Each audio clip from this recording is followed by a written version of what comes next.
UP police भर्ती परीक्षा 2024 की तैयारी करने वाले सभी साथियों का स्वागत है उनके यूट्यूब चैनल जीकेजीएस के भंडारा पर। साथियों, आज की इस वीडियो में यूपी पुलिस भर्ती परीक्षा में पूछे जाने वाले जीकेजीएस के 38 अति महत्वपूर्ण प्रश्नों का मैं ये प्रैक्टिस सेट लेकर के आया हूँ। साथियों, मैं आपको जीकेजीएस के वही प्रश्न कर रहा हूँ जो यूपी पुलिस भर्ती परीक्षा में सबसे ज़्यादा पूछे जाने की संभावना है। तो साथियों, आज के प्रैक्टिस सेट को आप लोग शुरू से लेकर के एंड तक करिएगा और कमेंट बॉक्स में आपको अपना स्कोर बताना है कि आपने हमारे इस प्रैक्टिस सेट में से कितने प्रश्न जो सही किए और ये प्रैक्टिस सेट आपको कैसा लगा। अगर आपको ये प्रैक्टिस सेट पसंद आए तो वीडियो को आप लाइक कर देना। चैनल को आपने अभी तक सब्सक्राइब नहीं किया होगा तो चैनल को आप लोग जरूर सब्सक्राइब कर लीजिएगा और इस प्रैक्टिस सेट को आप अपने दोस्तों के पास जरूर शेयर कर देना जो आपके साथ इस बार सफलता पाने के लिए दिन रात मेहनत करने में लगे हुए हैं। तो चलिए फिर शुरू करते हैं आज का अपना जीकेजीएस के 38 अति महत्वपूर्ण प्रश्नों का ये प्रैक्टिस सेट। तो पहला प्रश्न है आपके सामने कि सल्तनत काल में अश्वशाला के प्रधान को क्या कहा जाता था। तो क्या कहा जाता था ये आपको बताना है। प्रश्न संख्या 1 का राइट आंसर क्या हो जाएगा। तो सल्तनत काल में जो अश्वशाला का प्रधान होता था उसे हम आमिर ए आखुर कहते थे। क्या आमिर ए आखुर, यानी 1 का जो आंसर होगा वो ऑप्शन संख्या सी इस प्रश्न का राइट आंसर हो जाएगा। चलिएगा, प्रश्न संख्या 2 है आपके सामने कि हाथी गुम्फा अभिलेख में किसकी उपलब्धियों का वर्णन है। तो बताओ किसकी उपलब्धियों का वर्णन है हाथी गुम्फा अभिलेख में, ये आप लोगों को बताना है। तो फटाफट से प्रश्न संख्या 2 का राइट आंसर बताइएगा। तो आप लोग जानते कि जो हाथी गुम्फा अभिलेख है इसमें खारवेल की उपलब्धियों का वर्णन, किसके, खारवेल की, यानी 2 का जो राइट आंसर होगा वो ऑप्शन संख्या सी इस प्रश्न का राइट आंसर हो जाएगा। चलेगा, प्रश्न संख्या अब आपके सामने तीसरा है कि विश्व का दूसरा सबसे बड़ा महाद्वीप कौन सा है। तो कौन सा है विश्व का दूसरा सबसे बड़ा महाद्वीप। फटाफट से प्रश्न संख्या 3 का राइट आंसर बताइएगा। तो ये है अफ्रीका। क्या अफ्रीका है विश्व का दूसरा सबसे बड़ा महाद्वीप। तो 3 का जो आंसर होगा वो ऑप्शन संख्या बी इस प्रश्न का राइट आंसर हो जाएगा। चलिएगा, प्रश्न संख्या आपके सामने 4 है कि बोब्रोन स्टेडियम कहाँ स्थित है। तो कहाँ पर ये बोब्रोन स्टेडियम, फटाफट से प्रश्न संख्या 4 का राइट आंसर बताइएगा।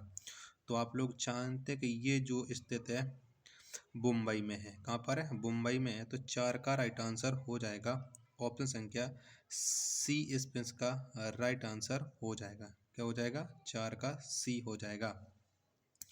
चलिएगा, प्रश्न संख्या आप लोगों के सामने 5 है कि भारत में संघ राज्यों का शासन किसके द्वारा होता है। तो किसके द्वारा होता है बताओ। भारत में संघ राज्यों का शासन तो ये होता है राष्ट्रपति के द्वारा। किसके, राष्ट्रपति के द्वारा। तो प्रश्न संख्या 5 का जो राइट आंसर हो जाएगा वो ऑप्शन संख्या बी इस प्रश्न का राइट आंसर हो जाएगा। चलिएगा, प्रश्न संख्या 6 है आपके सामने कि जिला कलेक्टर पद किस वर्ष बनाया गया था। तो कब बनाया गया था जिला कलेक्टर पद, ये आपको बताना है। तो जो जिला कलेक्टर का पद है ये बनाया गया था 1772 में।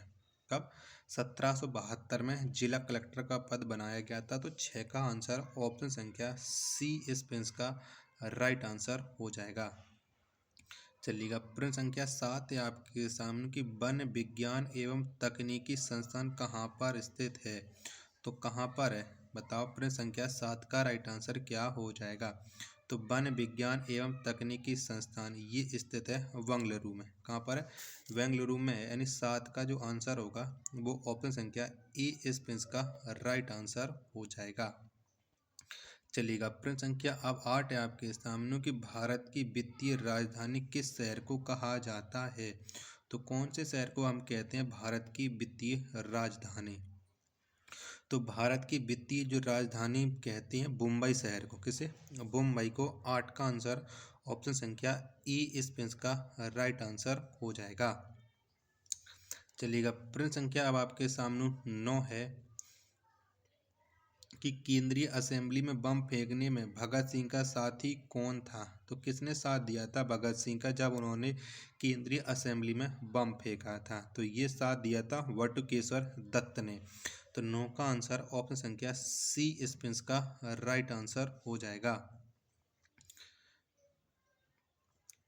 चलिएगा, प्रश्न संख्या 10 है आपके सामने कि भैंसा सिंगी नामक जनजाति भारत के किस राज्य में पाई जाती है? तो कौन से राज्य में पाई जाती है ये भैंसा सिंगी नामक जनजाति? तो ये भारत के नागालैंड राज्य में पाई जाती है। किसमें? नागालैंड में। तो 10 का राइट आंसर ऑप्शन संख्या ई स्पेंस का राइट आंसर हो जाएगा। चलिएगा, प्रश्न संख्या अब आपके सामने 11 है कि राष्ट्रीय ग्रामीण विकास संस्थान कहाँ है? बताओ कहाँ पर है राष्ट्रीय ग्रामीण विकास संस्थान? प्रश्न संख्या 11 का राइट आंसर क्या हो जाएगा? तो राष्ट्रीय ग्रामीण विकास जो संस्थान है ये हैदराबाद में है। 11 का आंसर ऑप्शन संख्या बी स्पेंस का राइट आंसर हो जाएगा। 11 का बी। चलिएगा, प्रश्न संख्या 12 है आपके सामने कि प्रकाश तरंग कैसी तरंगें हैं? तो ये कैसी तरंगें हैं? प्रकाश तरंगें।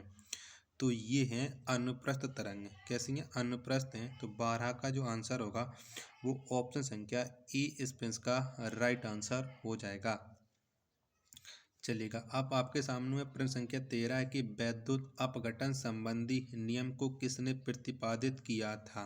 तो किसने किया था ये आपको बताना है। तो जो वैद्युत अपघटन संबंधी नियम है इसका जो प्रतिपादन किया था वो फैराडे ने किया था। यानी 13 का जो आंसर होगा वो ऑप्शन संख्या बी स्पेंस का राइट आंसर हो जाएगा। चलिएगा, प्रश्न संख्या 14 है आपके सामने कि लोलक की कालावधि किस पर निर्भर करती है? तो किस पर निर्भर करती है लोलक की कालावधि ये आपको बताना है। बताओ फटाफट से। तो जो लोलक की कालावधि है ये लंबाई पर निर्भर करती है। किस पर? लंबाई पर। तो 14 का राइट आंसर हो जाएगा ऑप्शन संख्या ई स्पेंस का राइट आंसर हो जाएगा। चलिएगा, प्रश्न संख्या 15 है आप लोगों के सामने कि विश्व वन्यजीव निधि का शिलान्यास किस वर्ष किया गया था? तो कब किया गया था इसका शिलान्यास ये आपको बताना है। प्रश्न संख्या 15 का राइट आंसर क्या हो जाएगा? तो विश्व वन्यजीव निधि का जो शिलान्यास किया गया था वो 1961 में किया गया था। 15 का आंसर ऑप्शन संख्या सी स्पेंस का राइट आंसर हो जाएगा। चलिएगा, प्रश्न संख्या 16 है आपके सामने कि बैटरी का आविष्कार किसने किया? तो किसने किया था बैटरी का आविष्कार ये आपको बताना है। तो बैटरी का जो आविष्कार किया था किसने किया था? तो ये किया था वोल्टा ने। किसने? वोल्टा ने। तो 16 का आंसर ऑप्शन संख्या डी स्पेंस का राइट आंसर हो जाएगा। चलिएगा, प्रश्न संख्या 17 आपके सामने कि नेल्सन मंडेला की मृत्यु किस वर्ष हुई थी? तो कब हुई थी नेल्सन मंडेला की मृत्यु ये आपको बताना है। तो 2013 में नेल्सन मंडेला की मृत्यु हुई थी। 17 का जो आंसर होगा वो ऑप्शन संख्या सी स्पेंस का राइट आंसर हो जाएगा। प्रश्न संख्या 18 है आपके सामने कि हिंदू वृद्धि दर शब्द का प्रयोग किसके द्वारा किया गया था? तो किसने किया था हिंदू वृद्धि दर शब्द का प्रयोग ये आपको बताना है। प्रश्न संख्या 18 का राइट आंसर क्या हो जाएगा? तो प्रोफेसर राज कृष्णा ने किया था हिंदू वृद्धि दर शब्द का प्रयोग। तो 18 का जो आंसर है वो ऑप्शन संख्या ए स्पेंस का राइट आंसर हो जाएगा। प्रश्न संख्या 19 है आपके सामने कि रबात किस देश की राजधानी है? तो कौन से देश की राजधानी है रबात ये आपको बताना है। तो ये मोरक्को की राजधानी है रबात। 19 का जो आंसर होगा वो ऑप्शन संख्या सी स्पेंस का राइट आंसर हो जाएगा। चलिएगा, प्रश्न संख्या 20 है आपके सामने कि रवांडा की राजधानी कहाँ है? तो कहाँ पर है रवांडा की राजधानी? तो आप जानते हैं कि रवांडा की जो राजधानी है वो है किगाली। कौन सी है? किगाली। यानी 20 का आंसर हो जाएगा ऑप्शन संख्या ए स्पेंस का राइट आंसर हो जाएगा। चलिएगा, प्रश्न संख्या 21 है आपके सामने कि खासी विद्रोह का नेतृत्व किसने किया था? तो किसने किया था बताओ खासी विद्रोह का नेतृत्व? तो ये किया था तीरथ सिंह ने। किसने? तीरथ सिंह ने किया था। तो 21 का जो आंसर होगा वो ऑप्शन संख्या ए स्पेंस का राइट आंसर हो जाएगा। चलिएगा, प्रश्न संख्या 22 है आपके सामने कि गोलमेज कि किस सम्मेलन में कांग्रेस ने भाग लिया था? तो कौन से सम्मेलन में भाग लिया था कांग्रेस ने? तो गोलमेज के द्वितीय सम्मेलन में कांग्रेस ने भाग लिया था, यानी 22 का जो आंसर होगा वो ऑप्शन संख्या बी स्पेंस का राइट आंसर हो जाएगा। चलिएगा, प्रश्न संख्या 23 है आपके सामने कि मछली के हृदय में कितने प्रकोष्ठ होते हैं? तो कितने होते हैं बताओ फटाफट से। स्पेंस का राइट आंसर क्या हो जाएगा? तो मछली के हृदय में 2 प्रकोष्ठ होते हैं। कितने? 2। तो इसका आंसर ऑप्शन संख्या बी स्पेंस का राइट आंसर हो जाएगा। चलिएगा, प्रश्न संख्या 24 है आपके सामने कि सल्तनत काल में हर्क ए सर्व थी, तो ये क्या थी बताओ। प्रश्न संख्या 24 का राइट आंसर क्या हो जाएगा? तो जो सल्तनत काल में हक ए सर्व ये थी सिंचाई कर, ये एक सिंचाई कर था। तो 24 का जो आंसर होगा ऑप्शन संख्या ए स्पेंस का राइट आंसर हो जाएगा। चलिएगा, अगला प्रश्न है प्रश्न संख्या 25 है आपके सामने कि परिसीमन आयोग का पदेन सदस्य कौन होता है? तो कौन होता है? तो आप जानते हैं कि जो परिसीमन आयोग का जो पदेन सदस्य होता है वो मुख्य चुनाव अधिकारी होता है, यानी 25 का आंसर हो जाएगा ऑप्शन संख्या क्या? ऑप्शन संख्या ए स्पेंस का राइट आंसर हो जाएगा। चलिएगा, अगला प्रश्न है प्रश्न संख्या 26 है आपके सामने कि भारत में किस राज्य को टाइगर राज्य के नाम से जाना जाता है? तो किस राज्य को टाइगर नाम से हम जानते हैं बताओ। प्रश्न संख्या 27 का आंसर क्या हो जाएगा? तो टाइगर स्टेट के नाम से जाना जाता है मध्य प्रदेश को। तो 26 का जो आंसर होगा वो ऑप्शन संख्या बी स्पेंस का राइट आंसर हो जाएगा। चलिएगा, प्रश्न संख्या अब आपके सामने है 27 कि किसी विद्या के धन विद्यक होने का अंतिम निर्णय कौन करता है? तो कौन करता है बताओ। तो किसी विद्या के धन विद्यक होने का जो अंतिम निर्णय करता है वो करता है लोकसभा अध्यक्ष। कौन? लोकसभा अध्यक्ष। तो प्रश्न संख्या 27 का जो राइट आंसर होगा वो ऑप्शन संख्या सी स्पेंस का राइट आंसर हो जाएगा। चलिएगा, प्रश्न संख्या 28 है आपके सामने कि हूवन बांध किस नदी पर बनाया गया है? तो कौन से नदी पर बनाया गया है हूवन बांध? तो ये बनाया गया है कोलोराडो नदी पर। किस पर? कोलोराडो नदी पर, यानी 28 का जो आंसर होगा वो ऑप्शन संख्या ए स्पेंस का राइट आंसर हो जाएगा। चलिएगा, प्रश्न संख्या 29 है आपके सामने की ओबरा परियोजना किस राज्य की ताप विद्युत परियोजना है? तो कौन से राज्य की ये ताप विद्युत परियोजना है ओबरा? तो जो ओबरा है ये उत्तर प्रदेश की ताप विद्युत परियोजना है। 29 का आंसर ऑप्शन संख्या बी स्पेंस का राइट आंसर हो जाएगा। चलिएगा, प्रश्न संख्या 30 है आप लोगों के सामने कि बाल गंगाधर तिलक ने किसे भारत का हीरा कहा था? तो किसे कहा था बाल गंगाधर तिलक ने? तो गोपाल कृष्ण गोखले को कहा था बाल गंगाधर तिलक ने भारत का हीरा, यानी 30 का आंसर ऑप्शन संख्या डी स्पेंस का राइट आंसर हो जाएगा। चलिएगा, प्रश्न संख्या अब आपके सामने है 31 कि भारतीय कम्युनिस्ट पार्टी को किस वर्ष गैर कानूनी घोषित किया गया था? तो कब किया गया था भारतीय कम्युनिस्ट पार्टी को गैर कानूनी? तो इसे घोषित किया गया था 1934 में। प्रश्न संख्या 31 का जो आंसर होगा वो ऑप्शन संख्या ए स्पेंस का राइट आंसर हो जाएगा। चलिएगा, प्रश्न संख्या अब आपके सामने है 32 कि स्वतंत्र भारत में राज्यसभा के प्रथम सभापति कौन थे? तो कौन थे? तो आप जानते हैं कि स्वतंत्र भारत में राज्यसभा के जो प्रथम सभापति थे वो थे डॉक्टर सर्वपल्ली राधाकृष्णन, यानी 32 का आंसर ऑप्शन संख्या बी स्पेंस का राइट आंसर हो जाएगा। चलिएगा, अब अगला प्रश्न है आप लोगों के सामने प्रश्न संख्या 33 कि मुख्य चुनाव आयुक्त की नियुक्ति कौन करता है? तो कौन करता है बताओ मुख्य चुनाव आयुक्त की नियुक्ति? तो राष्ट्रपति करता है मुख्य चुनाव आयुक्त की नियुक्ति। तो 33 का जो राइट आंसर होगा वो ऑप्शन संख्या सी स्पेंस का राइट आंसर हो जाएगा।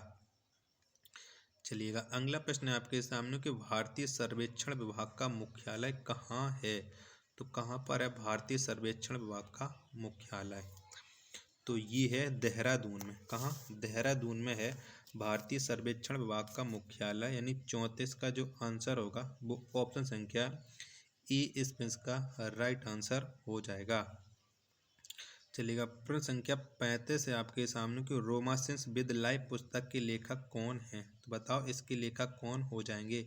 और रोमांस विद लाइफ पुस्तक के लेखक, तो इसके जो लेखक हैं वो हैं देव आनंद। कौन है? देव आनंद है। यानी 35 का जो राइट आंसर होगा वो ऑप्शन संख्या सी इसका राइट आंसर हो जाएगा। चलिएगा, प्रश्न संख्या 36 है आपके सामने कि रॉकेट किस सिद्धांत पर कार्य करता है? तो कौन से सिद्धांत पर यह रॉकेट कार्य करता है? तो रॉकेट करता है संवेग संरक्षण के सिद्धांत पर। यानी 36 का जो आंसर होगा वो ऑप्शन संख्या ए इसका राइट आंसर हो जाएगा। चलिएगा, अगला प्रश्न है प्रश्न संख्या 37 है आप लोगों के सामने कि दक्षिण अमेरिका का द्वार किसे कहा जाता है? तो किसे कहते हैं हम दक्षिण अमेरिका का द्वार? तो वेनेजुएला। क्या? वेनेजुएला को कहते हैं दक्षिण अमेरिका का द्वार। 37 का आंसर ऑप्शन संख्या ए इसका राइट आंसर हो जाएगा। चलिएगा, प्रश्न संख्या 38 और लास्ट प्रश्न है साथियों आज के इस फिटनेस सेट का कि भारत में राष्ट्रीय आय समिति का गठन किस वर्ष किया गया? तो कब किया गया था भारत में राष्ट्रीय आय समिति का गठन? तो 1949 में किया गया था। प्रश्न संख्या 38 का राइट आंसर हो जाएगा ऑप्शन संख्या ए। तो साथियों, अगर आपको ये प्रैक्टिस सेट पसंद आया हो तो वीडियो को आप लाइक कर देना। चैनल को आप लोगों ने अभी तक सब्सक्राइब नहीं किया होगा तो चैनल को आप लोग जरूर सब्सक्राइब कर लेना। मिलते हैं अपन नेक्स्ट वीडियो में, तब तक के लिए धन्यवाद। जय हिंद मेरे प्यारे साथियों।